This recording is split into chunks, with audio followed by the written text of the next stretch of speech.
छात्रों, पिछली वीडियो में आपने बिंदु, रेखा, किरण, रेखाखंड के बारे में पढ़ा। आज की वीडियो में हम कोण एवं कोणों के प्रकार पढ़ेंगे। तो सबसे पहले कोण की परिभाषा। दो किरणों के बीच के झुकाव को कोण कहते हैं। यहाँ पे AOB एक कोण है जिसमें कि OA और OB दो किरण हैं। इन किरणों के बीच जो झुकाव है वह कोण को प्रदर्शित करता है। कोण का प्रतीक ये इस प्रकार से होता है। और कोण का अगर नाम लिखना है, इस कोण का नाम हम दो प्रकार से लिख सकते हैं। यहाँ पे AOB और BOA, जिस बिंदु पे कोण बनता है वो हमेशा बीच में होता है। इसे हम AOB, अगर हमको O कोण को प्रदर्शित करना है तो इसे हम एंगल AOB या एंगल BOA, कोण BOA या कोण AOB, ये दोनों एक ही कोण को प्रदर्शित करते हैं। तो जिस बिंदु पे कोण बनता है वह बिंदु हमेशा बीच में लिखा जाता है और ये कोण का चिन्ह होता है, प्रतीक होता है। अब कोणों के प्रकार में सबसे पहले पढ़ते हैं शून्य कोण, जीरो एंगल। यदि कोण बनाने वाली किरणों के मध्य झुकाव शून्य अंश का हो, अर्थात यहाँ पे एक किरण ये है और दूसरी किरण उसी के क्या है, समानांतर। दोनों के बीच, यहाँ पे दोनों किरणों के बीच का जो कोण है वह 0 डिग्री है, शून्य कोण है। तो शून्य कोण किसे कहते हैं? यदि कोण बनाने वाली किरणों के मध्य झुकाव 0 अंश का हो तो वह शून्य कोण कहलाता। इसके पश्चात बात करते हैं न्यून कोण की, इंग्लिश में एक्यूट एंगल। एक्यूट एंगल किसे बोलते हैं? न्यून कोण क्या होता है? 0 अंश से बड़ा एवं 90 अंश से छोटा कोण न्यून कोण कहलाता है। 0 अंश से बड़ा एवं 90 अंश से छोटा कोण क्या कहलाता है? न्यून कोण कहलाता है। 1 डिग्री या 70 डिग्री, कुछ भी एग्जाम्पल हो सकते हैं इसके। 40 डिग्री भी क्या है? एक न्यून कोण है। 89 डिग्री भी क्या है? न्यून कोण है। तो सारे कोण जो 0 से बड़े हों और 90 से छोटे हों क्या कहलाते हैं? न्यून कोण कहलाते हैं। इसके पश्चात समकोण, राइट एंगल, अंग्रेजी में इसको बोलते हैं राइट एंगल। तो ठीक 90 अंश का कोण क्या कहलाता है? समकोण कहलाता है। समकोण कहलाता है। ठीक 90 अंश का कोण क्या कहलाता है?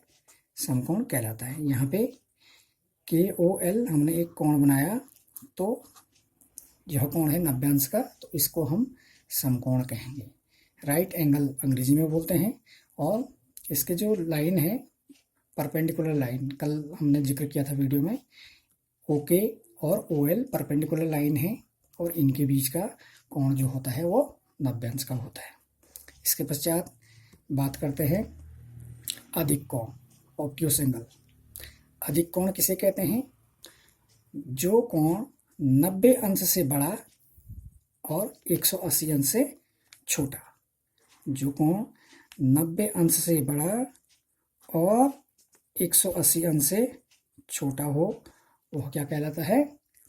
अधिक कोण कहलाता है। यहाँ पे OAB जो एक कोण है यह अधिक कोण है। More than 90 and less than 180। Suppose ये 120 डिग्री का है तो यह क्या हो जाएगा? अधिक कोण हो जाएगा, ऑब्ट्यूस एंगल कहलाएगा। इसके पश्चात बात करते हैं सरल कोण या ऋजु कोण, स्ट्रेट एंगल। सरल कोण या ऋजु कोण। तो सरल कोण या ऋजु कोण किसे कहते हैं? इसे अंग्रेजी में स्ट्रेट एंगल कहते हैं। ठीक 180 डिग्री का जो कोण होता है, 180 अंश का कोण क्या कहलाता है? सरल कोण या ऋजु कोण कहलाता है।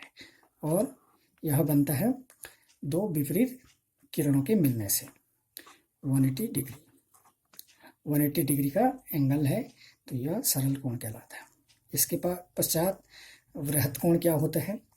वृहत कोण को रिफ्लेक्स एंगल कहते हैं।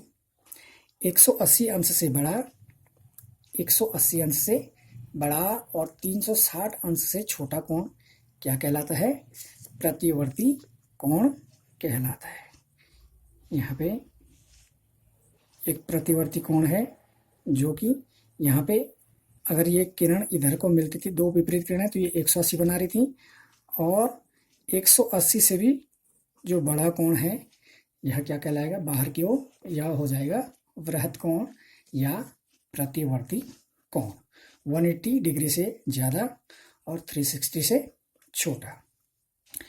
इसके पश्चात एक कंप्लीट एंगल भी होता है, पूर्ण कोण, जो कि 360 डिग्री का होता है। 360 अंश का जो कोण होता है उसे पूर्ण कोण कहते हैं, कंप्लीट एंगल।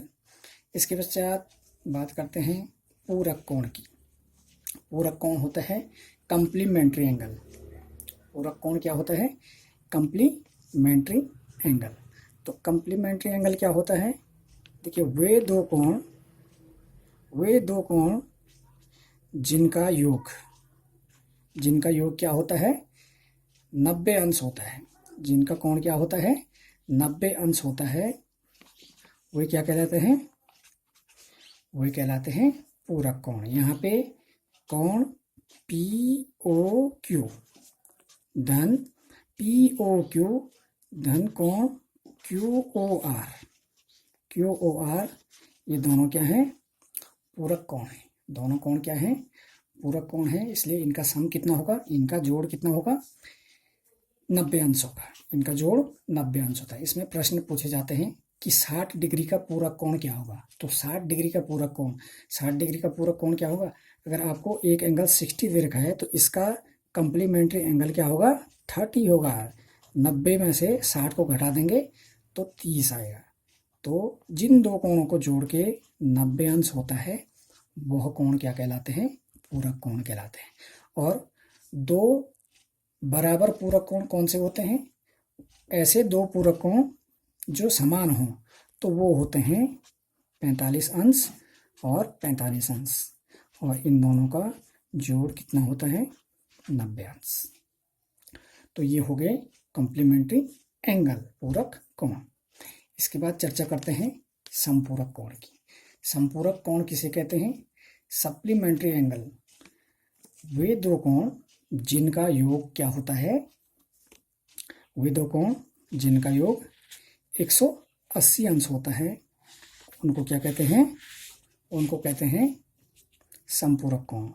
यहाँ पे ये एक दो किरणों पे बना हुआ 180 का एंगल है, और यहाँ पे हमारे पास एक कॉमन साइड है ROS और T।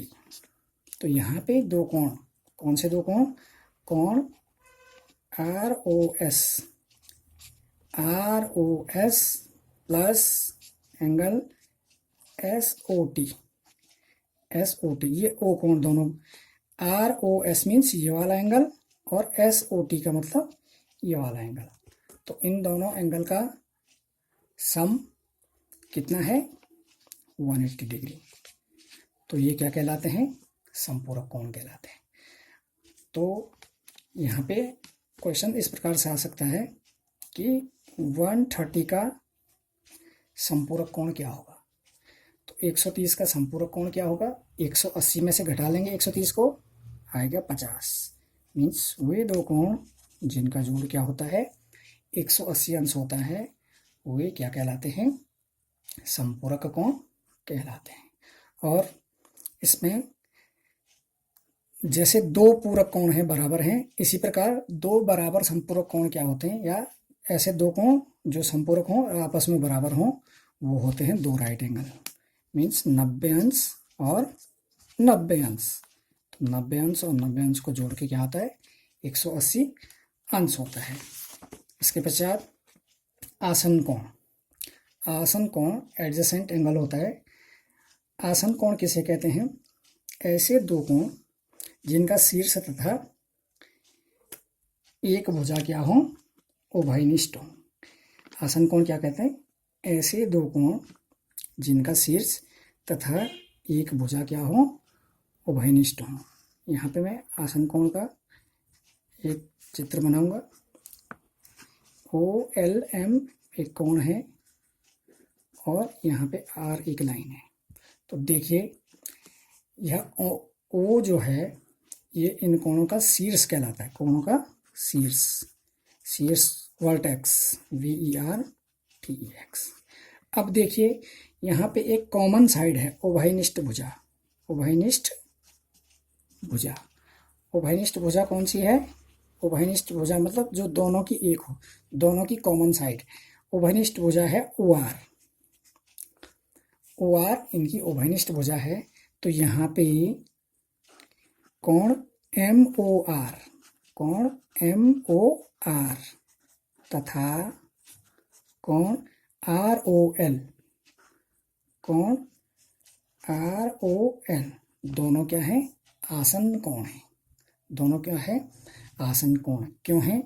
इनका एक उभयनिष्ठ शीर्ष, इनका कॉमन शीर्ष है, जिनका शीर्ष भी कॉमन हो और एक भुजा भी क्या हो? कॉमन हो। और वो भुजा कौन सी है? OR। ये दोनों कोण OR पे बने हैं। तो ऐसे दो कोण जिनका शीर्ष तथा एक भुजा उभयनिष्ठ हो वो क्या कहलाती है? आसन कोण कहलाते हैं। इसके बाद आता है रैखिक युग्म कोण। रैखिक युग्म कोण, रैखिक युग्म कोण किसे कहते हैं? इनको अंग्रेजी में बोलते हैं लीनियर फेयर एंगल। क्या बोलते हैं? Linear fair angle. तो यदि दो आसन कोणों का योग, यदि दो आसन कोणों का योग क्या हो? 180 अंश हो। यदि दो आसन कोणों का योग 180 अंश हो तो वो रैखिक युग्म कोण कहलाते हैं। यहाँ पे देख लिए M और कॉमन वर्टेक्स O, R और L जैसी कंडीशन ऊपर थी वैसी यहाँ पे भी है। दोनों में क्या है? O बिंदु, ये जो शीर्ष है इनका कोणों का, ये कॉमन है। वर्टेक्स O कॉमन वर्टेक्स है, O कॉमन है और OR भुजा कॉमन है। लेकिन यहाँ ऊपर और यहाँ नीचे क्या फर्क है? समानता क्या है दोनों में? ऊपर वाला भी आसन कोण है और नीचे वाला भी आसन कोण है। लेकिन इस आसन कोण को लीनियर फेयर एंगल, रैखिक युग्म कोण क्यों कहेंगे? क्योंकि इन दोनों कोणों का योग क्या है? स्ट्रेट एंगल है, 180 अंश का कोण है, ऋजु रेखा पे बना हुआ कोण है, ऋजु कोण है। तो तब आसन कोणों को रैखिक युग्म कोण कहेंगे। कब? जब दोनों कोणों का योग क्या हो? जब दोनों आसन कोणों का योग 180 अंश हो तो वो आसन कोण नहीं कहलाता, बल्कि क्या कहलाता है? रैखिक युग्म कोण कहलाता है। तो यहाँ पे कोण MOR प्लस कोण ROL इज इक्वल 180, 180 अंश है। स्ट्रेट एंगल 180 अंश का होता है तो यह कोण कहलाएगा linear fair angle, linear fair angle. तो यहाँ पे इस पे क्वेश्चन इस प्रकार से पूछे जाते हैं। यहाँ पे 50 डिग्री दे रखा है, यहाँ पे एंगल दे रखा है 50 डिग्री और यहाँ पे दे रखा है x। तो इस x डिग्री की वैल्यू फाइंड करनी। तो यहाँ पे x प्लस 50 इज इक्वल हो जाएगा 180, x प्लस 50 इज इक्वल 180। तो यहाँ पे x इज इक्वल हो जाएगा 180 माइनस 50 इज इक्वल 130। तो 50 अंश दिया था, इसका लीनियर पेयर एंगल फाइंड करना था आपको। तो यह आ गया आपका 130। इसके पश्चात शीर्षाभिमुख कोण, इसे वर्टिकली अपोजिट एंगल भी बोलते हैं, वर्टिकली अपोजिट एंगल। तो यहाँ पे दो लाइन दी है, ये है L और ये है M। इसमें ये O बिंदु पे प्रतिच्छेद करते हैं। ये जो लाइंस हैं ये क्या कर रहे हैं? O बिंदु पे प्रतिच्छेद कर रहे हैं। तो यहाँ पे यदि दो रेखाएं परस्पर प्रतिच्छेद कर रही हों तो उन रेखाओं के बीच वे कोण जो उल्टे होते हैं, जिनका सिर उल्टा होता है, शीर्षाभिमुख अपोजिट रूप से जो एक दूसरे से कनेक्टेड होते हैं, उनको वर्टिकली अपोजिट एंगल कहते हैं। जैसे यहाँ पे है LM, ये L रेखा है और ये M रेखा है, इनके LM, N और S नाम दे दो इनका। तो यहाँ पे देखिए angle LOM, angle LOM, LOM का शीर्षाभिमुख कोण है NOS, एंगल NOS। LOM का शीर्षाभिमुख कोण क्या हो गया? NOS। और शीर्षाभिमुख कोण सदैव क्या होते हैं? बराबर होते हैं। शीर्षाभिमुख कोण क्या होते हैं? सदैव बराबर होते हैं। दूसरा शीर्षाभिमुख कोण कौन सा बन रहा है यहाँ पे युग्म? SOL, ये वाला SOL, एंगल SOL बराबर ये हो जाएगा एंगल MON, एंगल MON। तो ये है शीर्षाभिमुख कोण। और शीर्षाभिमुख कोण क्या होते हैं? अपोजिट वर्टेक्स, जो एक दूसरे के उल्टे जुड़े हुए होते हैं। और शीर्षाभिमुख कोण हमेशा क्या होते हैं? बराबर होते हैं। अब समांतर एवं तिर्यक रेखाओं द्वारा बने हुए कोण, यदि दो रेखाएं परस्पर समांतर हों, दो या दो से अधिक रेखाएं हो सकते हैं, तो देखिए दो या दो से अधिक समांतर रेखाएं हैं और उनको कोई रेखा काट रही हो, जिस रेखा को कल हम बता चुके हैं पिछली वीडियो में, उसे तिर्यक रेखा, ट्रांसवर्सल लाइन कहते हैं। तो यदि दो समांतर रेखाओं को कोई तिर्यक रेखा काट रही हो तो उसमें बनते हैं संगत कोण, एकांतर कोण और अंतः कोण। तीन प्रकार के कोण बनते हैं, संगत कोण, एकांतर कोण, अंतः कोण, और इसमें शीर्षाभिमुख कोण भी बनते हैं, लेकिन वो हम पिछले शीर्षाभिमुख कोण की परिभाषा में बता चुके हैं। तो देखिए यहाँ पे सबसे पहले बात करते हैं संगत कोण कौन कौन से हैं। इसमें संगत कोण जो एक जैसे स्थिति में होते हैं, जिनकी स्थिति एक जैसी होती है, वह संगत कोण कहलाते हैं।